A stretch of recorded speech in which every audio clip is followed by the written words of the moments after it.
This is the 3rd of December 2020. I want to tell you a little bit how the Welsh authorities inflict my imprisonment for public protection, known as IPP. On today's 7 a.m. news, the subject arose of prisoners still being given a minimum of 1 year prison term, often only to remain in prison for sometimes a decade or more.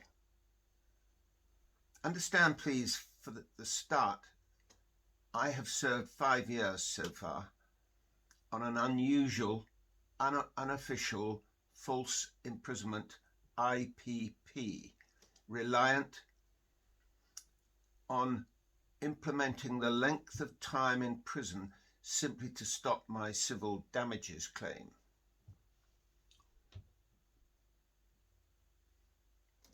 This was first promoted by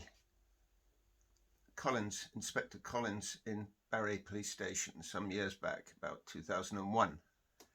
I was planning to fly to Australia, and he simply asked the Royal College to have me struck off the veterinary register because they knew that without income I was unlikely to pace the distance for a civil claim to be successful for decades of harassment by a group of police officers in the area of South Wales where I worked as a veterinary surgeon.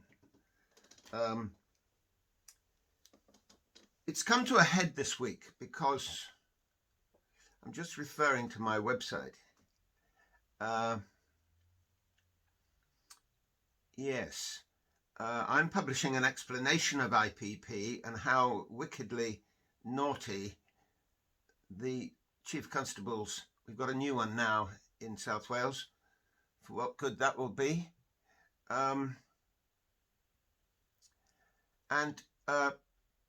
They use it for their own purposes. The whole purpose of IPP is because quite often the person is not fit to be released to the community and does not pass the boxes. But the boxes in South Wales are controlled by the police, the prison, and the local parole officer, and medical reports. In my case, I have proved that each and every aspect of each and every department are crooked, lying little bastards. It's taken me 27 years to prove it.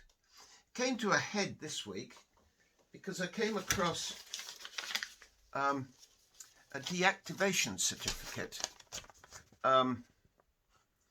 which I've already published, that was hidden away amongst 20 files that the South Wales Police should have released to me under the laws of CPR, criminal procedural rules, on disclosure.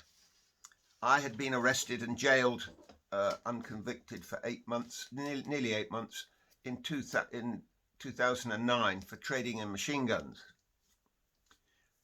I'd had a replica gun on an aeroplane 9 months earlier before I sold it. But as the case unfolded, it made out that I had several machine guns and prohibited weapons. This document was hidden amongst the 20 arch-lever files that should have been released to me while I was smouldering in Cardiff prison in 2001, waiting to face a jury trial that carried a mandatory 10-year prison term. 5 years for being in possession of a prohibited weapon, contrary to Section 5 of the 1968 Firearms Act. And because I sold it, an extra 5 years. It's a bit more than that nowadays. I think it's 6. This certificate is dated the 11th of June 2010. This means this is a document that I found in amongst the police files, was what was issued when I was acquitted without needing to give evidence.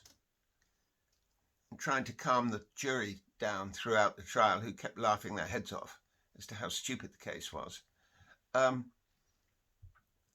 This is a certificate that if you have this item, which is a replica Lewis machine gun, this piece of paper matches the serial number on the metalwork.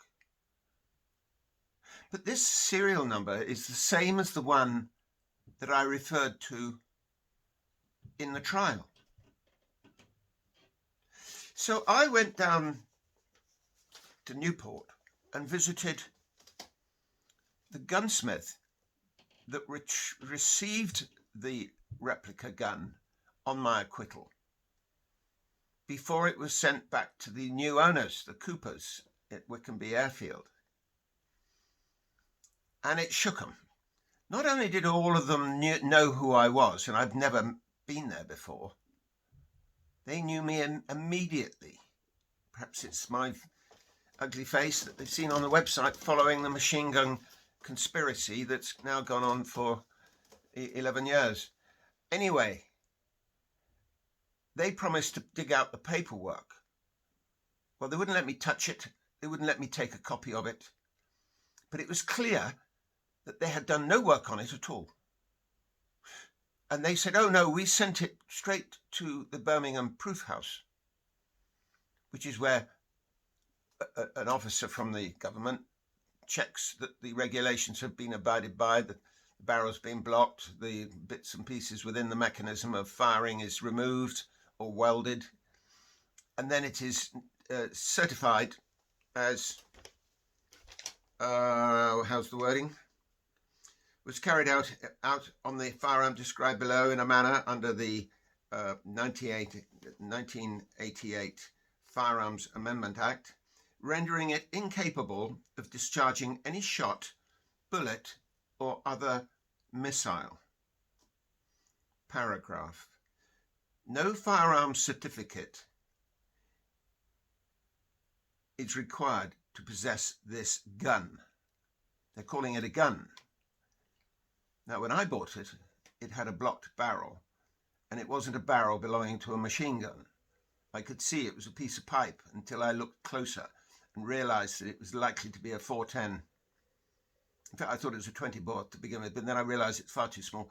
A 410, that means 0.410 of an inch in diameter, with a barrel of 26 inches, which means it's legal length. It can't go below 24. And it has a serial number identified 222166. This was put before the court, and when I asked Huxtable, the expert at Police HQ, who clearly by cross-examination was one of the ones that once they got it from the Nottinghamshire police, who'd originally seized it from the new owners, quickly unblocked the barrel in order to be able to go to court and tell the jury that this gun fired, and it was in fact in breach of the prohibited, it was in fact a prohibited weapon. On cross-examination, he couldn't persuade me that it could fire more than one round on a continuous pressure on the trigger. The insides of the gun, no doubt, had all been pinched and was almost empty. It only had the trigger to make it look good. It goes further. This piece of paper, I didn't show them at the gun shop in Newport. I thought, no, let's see what they say. And they said, oh, no, the work to make it deactivated would have been by the Proof House in Birmingham. And so I rang up the Birmingham Proof House, and they said, oh, no, we don't touch it. We examine it to check that it's within the specifications of the law of deactivation. So I go back to the Newport gun shop, and he has the paperwork, and I quietly produce the certificate. Where did you get that from? Where did you get it from? And I said, I've also got here your bill, unpaid, sent to the South Wales Police of £85 plus a few shillings. So it's pretty obvious you didn't do any work to it. Didn't need any work to it, did it? They wouldn't answer.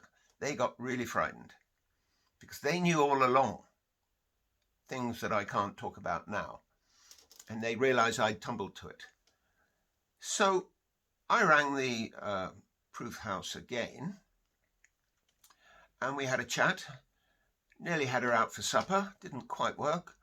But she gave me all the information I needed. The fact that the gun, inverted commas, when I was acquitted, the police took it upon themselves to block the barrel up before they sent it to a gunsmith, because the gunsmith didn't have to block the barrel. It was all magically blocked again.